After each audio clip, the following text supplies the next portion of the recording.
Hi friends, మీరు మన భారతదేశం నుంచి ఇంకో దేశానికి వెళ్ళాలి అనుకుంటున్నారనుకోండి. మీకు ఆ దేశం యొక్క వీసా కావాలి. ఆ వీసా తీసుకోవడం అన్నది ఖచ్చితం. అయితే ఖచ్చితంగా నాకు వీసా కావాలి, అది నా హక్కు అని చెప్పి మీరు అనగలరా? చెప్పండి. వీసా తీసుకోవడం అనేది, వీసా రావడం అన్నది మీ హక్కా, లేకపోతే ఆ దేశం యొక్క నిర్ణయాధికారం మీద ఆధారపడి ఉంటుందా? ఆన్సర్ ఇవ్వండి, ఆలోచించండి. నిన్న మన ఛానల్ కమ్యూనిటీ ట్యాబ్ లో ఒక పోస్ట్ పెట్టడం జరిగింది. క్షమా సావంత్ అని చెప్పి ఒక యుఎస్ఏ సిటిజన్, మన భారతీయ మూలాలున్నటువంటి మహిళ, అమెరికాలో పొలిటికల్ గా చాలా యాక్టివ్ గా ఉండే మహిళ క్షమా సావంత్. ఆమె ఒక ట్వీట్ పెట్టింది. ఏమన్నా తెలుసా? మా అమ్మ భారతదేశంలో ఉంది, మా అమ్మకు ఆరోగ్యం బాలేదు, ఆమెను చూడడం కోసం నేను భారతదేశానికి వెళ్ళాలి అని చెప్పి అనుకుని వీసా కోసం అప్లై చేశాను. నా వీసా డినై చేశారు, అంటే నాకు వీసా ఇవ్వను అని చెప్తోంది భారతదేశము. పోయిన సంవత్సరం రెండోసారి కూడా భారతదేశం రావడం కోసం వీసా అప్లై చేశాను, అయినా సరే రెండోసారి కూడా నా వీసా రిజెక్ట్ చేసింది భారతదేశము.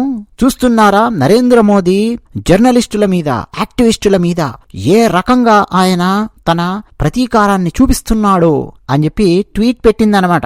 భారతీయ Janata party government, PM Modi ఎలా నా వీసా రిజెక్ట్ చేస్తున్నారో చూస్తున్నారా అని చెప్పి ఒక ట్వీట్ పెట్టింది. ఆవిడ భారతీయ మూలాలున్న వ్యక్తి అండి. అమెరికాకు వెళ్ళింది. వయస్సు 50 సంవత్సరాలు ఆమెది.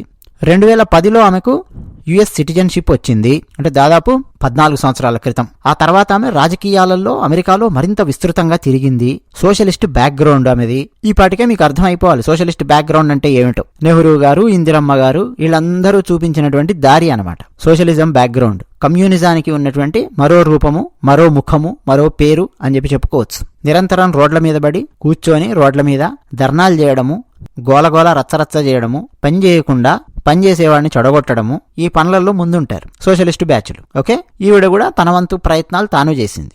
ఆ తర్వాత అమెరికాలో రాజకీయంగా కూడా కొంత ఎదిగే ప్రయత్నం చేసింది. అంతకుముందు సియాటిల్ కౌన్సిల్ గా అందులో కూడా ఉన్నది ఈమె. అంతకుముందు ఆమె భర్త పేరు వివేక్ సావంత్. ఆ తర్వాత ఆయనతో విడిపోయింది. కొన్ని సంవత్సరాల తర్వాత మళ్ళీ ఇంకొక వ్యక్తిని పెళ్లి చేసుకుంది. ఆ పెళ్లి చేసుకున్నటువంటి వ్యక్తి, అతని పేరు కాల్విన్ ప్రీస్ట్. ఈ పెళ్లి అనాలో ఏమనాలో కూడా నాకు తెలియదు. ఫస్ట్ సరే కలిసి ఉన్నారు ఒక ఇల్లు తీసుకొని, ఆ తర్వాత మళ్ళీ కొన్ని సంవత్సరాల తర్వాత పెళ్లి చేసుకోవడాలు ఇవన్నీ కూడా చేసింది. సరే, ఈ కాల్విన్ ప్రీస్ట్ ఉన్నాడు కదా ప్రస్తుతం ఆమె భర్త, ఆమె భర్తకు భారత ప్రభుత్వం విజిటింగ్ వీసా ఇచ్చేసింది. అసలు ఒక్క క్వశ్చన్ కూడా వేయకుండా విజిటింగ్ వీసా ఇచ్చేసింది. ఆమెకు మాత్రం వీసా కావాలి అంటే భారత ప్రభుత్వం రిజెక్ట్ చేసింది. వెంటనే ఈమె కయ్య మొత్తుకుంటోంది, నాకెట్టెట్లా మీరు వీసా ఇవ్వరు, వీసా ఇవ్వాలి, చూశారా నరేంద్ర మోడీ ప్రభుత్వం నాకు వీసా ఇవ్వట్లేదు, బీజేపీ ప్రభుత్వం నాకు వీసా ఇవ్వట్లేదు అని చెప్పి మొత్తుకుంటోంది. ఇప్పుడు అర్థమైందండి, సోషలిస్ట్ బ్యాక్గ్రౌండ్, కమ్యూనిస్ట్ బ్యాక్గ్రౌండ్ ఉన్నటువంటి వాళ్లకు బ్రెయిన్ మోకాల్లో ఉంటుందో అరికాల్లో ఉంటుందో. నేను మీకు ఫస్ట్ ఒక క్వశ్చన్ వేశాను, వీసా ఇవ్వడం అన్నది ఆ దేశం యొక్క నిర్ణయాధికారం మీద ఆధారపడి ఉంటుందా, లేకపోతే వీసా తీసుకోవడం మన హక్కా? వీసా తీసుకోవడం మన హక్కు కాదండి. ఖచ్చితంగా నాకు వీసా ఇచ్చి తీరాలి అని చెప్పి మనం మాట్లాడలేము. ఏ దేశానికి సంబంధించైనా మనకు వీసా ఇవ్వాలా వద్దా అన్నది ఆ దేశం యొక్క నిర్ణయాధికారం మీద ఆధారపడి ఉంటుంది. అవన్నీ ఎందుకు, చిన్న ఎగ్జాంపుల్. ఒకసారి బేగంపేటకు వెళ్ళండి, అమెరికా వాళ్ళ కాన్సులేట్ ఉంటుంది. చాలా మంది విజిటింగ్ వీసా తీసుకోవడానికి బేగంపేటలో ఉన్నటువంటి అమెరికన్ కాన్సులేట్కి మన వాళ్ళు వెళ్తూ ఉంటారు. మన వాళ్ళ తల్లిదండ్రులు వాళ్ళ పిల్లలను చూడడానికి కానీ అత్తగారులు, మామగారులు, మరుదులు వీళ్ళంతా చాలా మంది వెళ్తుంటారు కదండి. అమెరికాకు వెళ్ళాలి అని అంటే విజిటింగ్ వీసా తీసుకోవడం కోసము లైన్ కడతారు. ఓకే, అలాగే స్టూడెంట్స్ లైన్ కడతారు.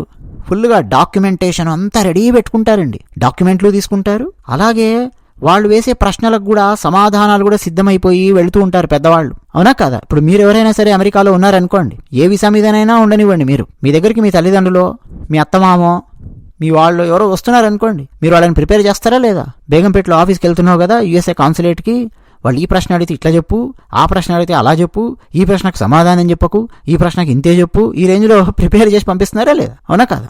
అంత ప్రిపేర్ చేసి వెళ్తారు.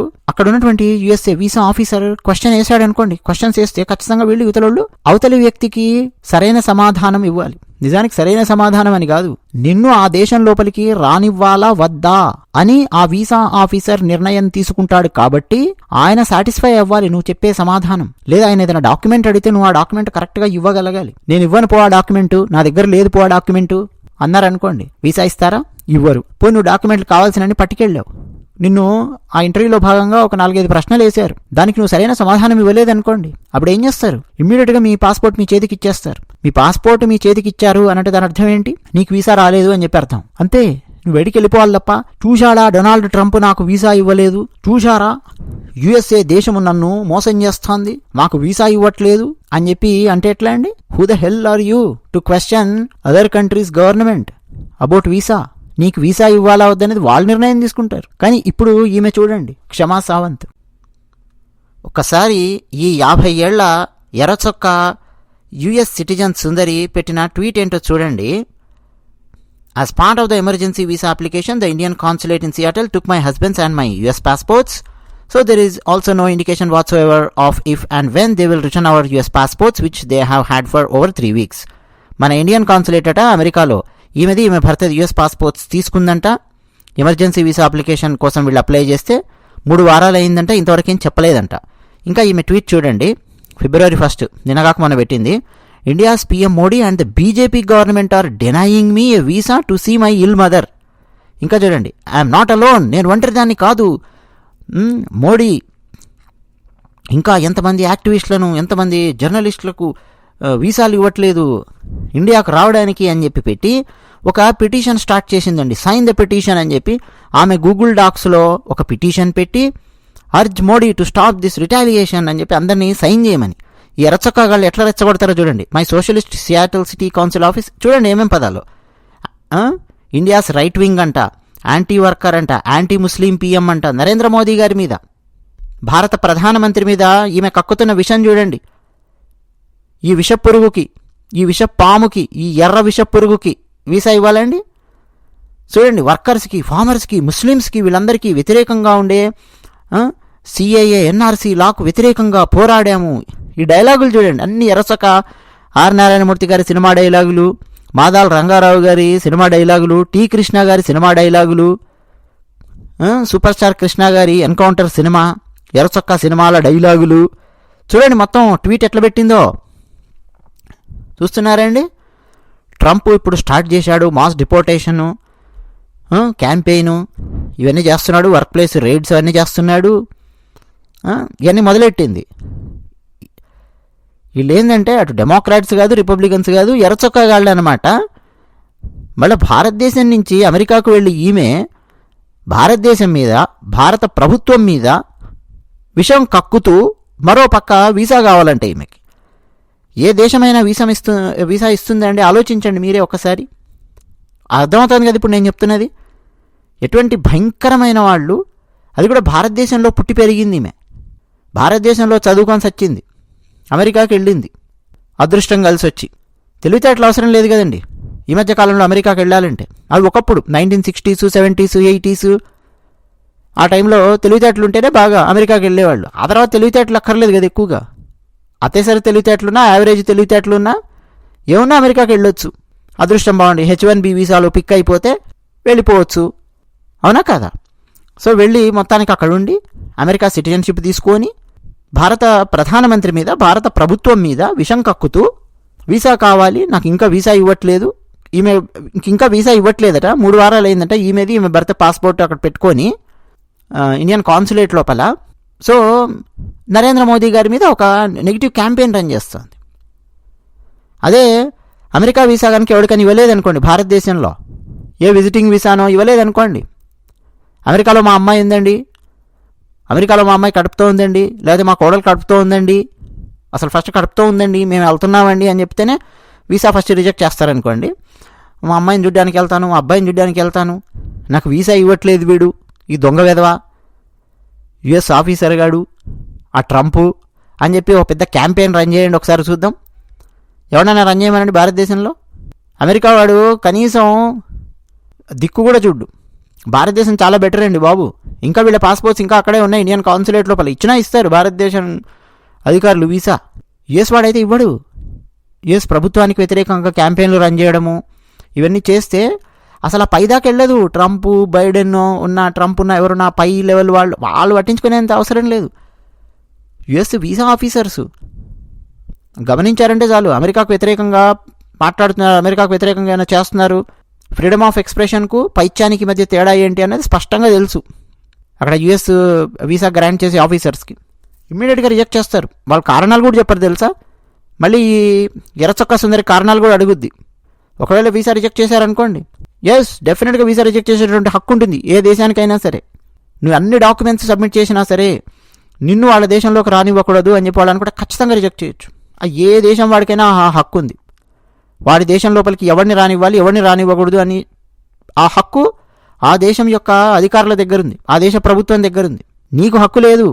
ఒక దేశం సిటిజన్షిప్ తీసుకున్న తర్వాత నా ఇష్టం వచ్చినట్టు నేను వెళ్తాను, నాకు వీసా ఇవ్వకపోతే ఆ దేశ ప్రభుత్వం మీద క్యాంపెయిన్లు రన్ చేస్తాను. ఎర్రచొక్క క్యాంపెయిన్లు అండి అమెరికాలో కూర్చొని. కమ్యూనిస్టు వాళ్ళందరూ ఇంతే అండి. మొత్తం భారతదేశాన్ని భ్రష్టు పట్టించింది ఇలాగే.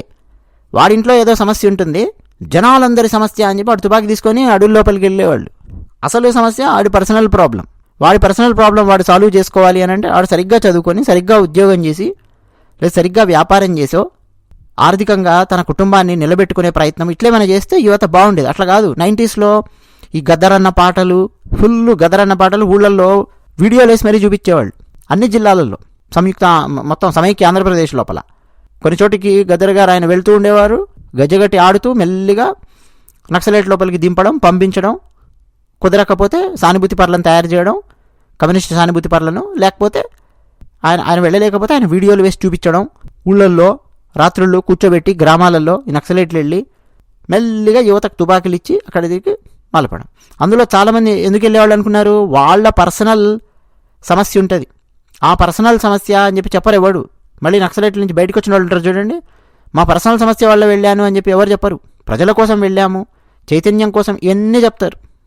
వీళ్ళకుండే బాధను మొత్తం ప్రపంచం యొక్క బాధగా చూపించే ప్రయత్నం చేయడం అన్నమాట. నీకు వీసా రాకపోతే భారతదేశాన్ని మొత్తం తిట్టేయడమే, నరేంద్ర మోదీని తిట్టేయడమే, యాంటీ ముస్లిం ఇదంటది, ఏది పడితే అది వాగేయడమే అండి. నోరుంది కదా అని చెప్పి. ప్రజాస్వామ్య దేశాలలో ప్రజాస్వామ్యాన్ని దుర్వినియోగం ఎలా చేసుకుంటున్నారు అని చెప్పడానికి ఈ ఉదాహరణ ఇస్తూ ఉన్నాను. అసలు భారతదేశం నుంచి బయటికి వెళ్ళిన తర్వాత, నువ్వు వేరే సిటిజన్షిప్ తీసుకున్న తర్వాత భారతదేశానికి వ్యతిరేకంగా మాట్లాడితే, అసలు ఎక్కువ తక్కువ మాట్లాడితే, భారతదేశంలో కనుక వీళ్ళ ఆస్తులు గీస్తులు ఏమన్నా మొత్తం జప్తు చేసుకునే హక్కు కూడా తెచ్చుకోవాలి భారత ప్రభుత్వం. అలాంటివి చట్టాలు కూడా ముందు తీసుకురావాలి. భారత ప్రభుత్వానికి వ్యతిరేకమైన కార్యకలాపాలు ఏమైనా చేస్తే, ఇట్లాంటి క్యాంపెయిన్స్ కానీ రన్ చేస్తే, అంటే వ్యతిరేకంగా మాట్లాడడం కాదు, వ్యతిరేకంగా క్యాంపెయిన్లు రన్ చేస్తే లోపలికి కూడా అడుగుపెట్టినవాడు మళ్ళీ భారతదేశం లోపలికి. ఇది ఎందుకు నేను మీకు ఇంత డీటెయిల్డ్గా చెప్పానో తెలుసా? అసలు థంబ్నెయిల్ ఏముందండి ఈ వీడియోకి? అదే అసలైన మ్యాటర్. మీరు వేరే దేశాలలో ఉంటున్నారనుకోండి, ఫర్ ఎగ్జాంపుల్ యుఎస్ఏలోనే ఉన్నారనుకోండి, మీరు భారతీయ మూలాలున్న వ్యక్తులే అయ్యి ఉండొచ్చు, మీకు సిటిజన్షిప్ ఉండొచ్చు, లేదు మీకు గ్రీన్ కార్డు ఉండొచ్చు, మీరు మహానుభావులు అయ్యి ఉండొచ్చు, మార్తాండ తేజులు అయ్యి ఉండొచ్చు, ఎవరన్నా అయ్యి ఉండొచ్చు, మీరు రాజకీయ నాయకులు అయ్యి ఉండొచ్చు, ఆ దేశాలకు వెళ్ళి రాజకీయాలలో చక్రాలు తిప్పేవాళ్ళు అయ్యి ఉండొచ్చు, బాగా ధనవంతులు అయ్యి ఉండొచ్చు, ఏమన్నా అయ్యి ఉండొచ్చు. కానీ మీరు వీసా అప్లై చేసుకొని మళ్ళీ భారతదేశానికి రావాలి అని చెప్పి అంటే భారతదేశ ప్రభుత్వము మిమ్మల్ని రానివ్వాలి ఫస్ట్. ఆ విధంగా మీ బిహేవియర్ అనేది ఉండాలి. ఇప్పుడు ఈమె క్షమా సావంత్ ఏం చేస్తుందో తెలుసా? నిరంతరం భారత ప్రభుత్వానికి వ్యతిరేకంగా నడిచే క్యాంపెయిన్స్ లోపల చాలా యాక్టివ్గా పార్టిసిపేట్ చేస్తూ ఫుల్గా విషయాన్ని భారతదేశానికి వ్యతిరేకంగా స్ప్రెడ్ చేస్తుంది. ఫర్ ఎగ్జాంపుల్ సిఏఏ అని చెప్పి ఒక చట్టాన్ని భారత ప్రభుత్వం తీసుకొచ్చింది. సిఏఏ చట్టానికి వ్యతిరేకంగా ఈ క్షమా సావంత్ అమెరికాలో ఫుల్ క్యాంపెయినింగ్లు చేసి వ్యాసాలు రాస్తూ, అసలు ఆమెకు సంబంధం లేని విషయం సిఏఏ, పోనీ సంబంధం లేకపోయినా మాట్లాడొచ్చు, భారతదేశం కాదు ఏ దేశానికి సంబంధించిందైనా నువ్వు మాట్లాడొచ్చు, అమెరికాలో ఉన్నావు కాబట్టి డెమోక్రసీ ఉంది కాబట్టి నువ్వు మాట్లాడొచ్చు. బట్ భారతదేశానికి వ్యతిరేకంగా మాట్లాడేవనుకో, ఆ దేశం లోపలికి నిన్ను రానివ్వాలా వద్దా తీసుకునే హక్కు భారతదేశానికి ఉంటుంది. సో అందుకని చెప్పి వేరే దేశాలలో ఉండేటటువంటి భారతీయులు కూడా అసలు ఇంక మీరు భారతదేశంతో పూర్తిగా తెగతెంపులు చేసుకున్నాను, నాకు ఇక ఇండియాతో సంబంధమే లేదు, నేను రాను అని అనుకుంటారు చూడండి, అప్పుడు మీరు మాట్లాడడం మొదలెట్టండి. అప్పటిదాకా జాగ్రత్తగా మాట్లాడండి. పోనీ ఒక కాంటెక్స్లో, ఒక సందర్భంలో ఏదో ఒక ప్రభుత్వం యొక్క నిర్ణయాన్ని విమర్శించడం వేరు, అదే పనిగా ఒక పార్టీని కానీ ప్రభుత్వాన్ని కానీ సెలెక్ట్ చేసుకొని దాని మీద మడ్ థ్రోయింగ్ చేస్తున్నారనుకోండి, ముఖ్యంగా ప్రభుత్వం మీద, ఆ దేశ ప్రభుత్వం మీద మడ్ థ్రోయింగ్ అనేది చేస్తున్నారనుకోండి కంటిన్యూగా, పైగా క్యాంపెయినింగ్లు చేస్తున్నారనుకోండి ఆ దేశ ప్రభుత్వాలకు వ్యతిరేకంగా, డెఫినెట్ గా ఆ దేశ ప్రభుత్వాలు నిర్ణయం తీసుకుంటాయి. ఇప్పుడు అమెరికాకు వ్యతిరేకంగా ఎవడైనా మన భారతదేశంలో క్యాంపెయినింగ్లు ఫుల్ చేస్తూ బాగా హైలైట్ అయి ఉన్నాడు అనుకోండి, ఒకడు ఎవడైనా ఎర్రచొక్కగాడు, అదే వీసా ఆఫీసర్కి తెలిసింది అనుకోండి అక్కడ నీ సంగతి, నీకు వీసా ఇస్తాడనుకుంటున్నారా? అమెరికా లోపలికి రావడానికి వీసా ఇవ్వడు, నీ గురించి అక్కడ తెలిసిందంటే వెళ్ళు అంటాడు. నాయనా నువ్వు మహానుభావుడివి, మాలాంటి అమెరికా దేశము నీలాంటి మహానుభావుడిని ఎర్రచొక్కగాని భరించలేదు, కూర్చో అంటాడు. సో వేరే దేశాలలో ఉండే వాళ్ళు కూడా ఆల్రెడీ వేరే వేరే దేశపు సిటిజన్షిప్లు తీసుకున్నటువంటి భారతీయులు కూడా వేరే దేశాలలో ఇప్పుడు వెళ్ళి గ్రీన్ కార్డులు, లేదు రెసిడెన్సీ కార్డులు, పర్మనెంట్ రెసిడెన్సీ కార్డులు, రకరకాల పేర్లతో పిలుస్తారు రకరకాల దేశాలలో తీసుకుంటున్నారనుకోండి. వాళ్ళు కూడా భారతదేశానికి మళ్ళీ మీరు రావాలి కాబట్టి, మీ మూలాలన్నీ భారతదేశంలో ఉంటాయి కాబట్టి, మీ తల్లిదండ్రులు, మీ అత్తమామలు, మీ బంధువులు, మీ దోస్తులు, మీ ఆస్తులు అన్నీ భారతదేశంలో ఉంటాయి కాబట్టి మీరు రావాలి కాబట్టి ఆ విషయాన్ని కూడా దృష్టిలో పెట్టుకోండి. ఎప్పుడైనా కానీ మీరు భారత ప్రభుత్వానికి వ్యతిరేకంగా క్యాంపెయినింగ్లు గట్రా ఇట్లాంటి పిచ్చ వేషాలు కనుక వేస్తూ ఉంటాయి. ఇంకా మితిమీరి కొంతమంది ఏం చేస్తారో తెలుసా, వేరే దేశపు సిటిజన్షిప్లు, గ్రీన్ కార్డులు ఇవన్నీ రాగానే భారతదేశానికి వ్యతిరేకంగా కుట్ర పన్నేటటువంటి వాళ్లతో కలిసి పనిచేసే బ్యాచ్లు కూడా ఉన్నాయి. అప్పుడు భారతదేశం ఏం చేస్తుంది అనుకున్నారు? పాకిస్తాన్లో గత కొంతకాలంగా అవుతోందే గుర్తు తెలియని వ్యక్తులు ఎవరో వస్తున్నారు, తీవ్రవాదుల్ని సైలెంట్ గా పైకి పంపిస్తూ ఉన్నారు. ఇజ్రాయెల్ ఒకప్పుడు ఏం చేసేదో, ఇజ్రాయెల్ నుంచి కూడా గుర్తు తెలియని వ్యక్తులు వెళ్లి ఇజ్రాయెల్ దేశానికి వ్యతిరేకంగా పనిచేసే వాళ్లను చాలా సైలెంట్ గా పైకి పంపించేవాళ్ళు, దేవుడితో మీటింగ్ పెట్టించేవాళ్ళు ఇజ్రాయెల్ దేశపు గూఢచారులు. సేమ్ అదే పని భారతదేశం కూడా చేస్తుంది గత కొంతకాలంగా. వేరే దేశానికి వెళ్ళినటువంటి వాళ్ళు, మన భారతీయులు గ్రీన్ కార్డులు, సిటిజన్షిప్లు తీసుకున్నా ఎట్లా ఉన్నా కానీ వేరే దేశంలో ఒళ్ళు దగ్గర పెట్టుకొని మాట్లాడాలి భారతదేశం గురించి. ఎన్ఆర్సీ గురించి, సిఏఏ గురించి ఏం తెలుసని మాట్లాడతారండి? సిటిజన్షిప్ అమెండ్మెంట్ యాక్ట్ భారతదేశం లోపల. పోనీ ఆ యాక్ట్ లోపల మంచేముంది చెడేముంది విశ్లేషించు, పక్కన పెట్టేసి. కానీ దానికి వ్యతిరేకంగా క్యాంపెయినింగ్లు చేయడం ఏంది? నువ్వు వేరే దేశపు సిటిజన్షిప్లు అవన్నీ తీసుకున్న తర్వాత ఇట్లాంటి పిచ్చ పనులు చేసింది కాబట్టి ఆమెకు వీసా దగ్గర ఇబ్బందులు ఎదురవుతూ ఉన్నాయి. అప్పుడు కూడా మళ్ళీ లేచి నా హక్కు అంటట, ఇదేమన్నా ఓటు హక్కా?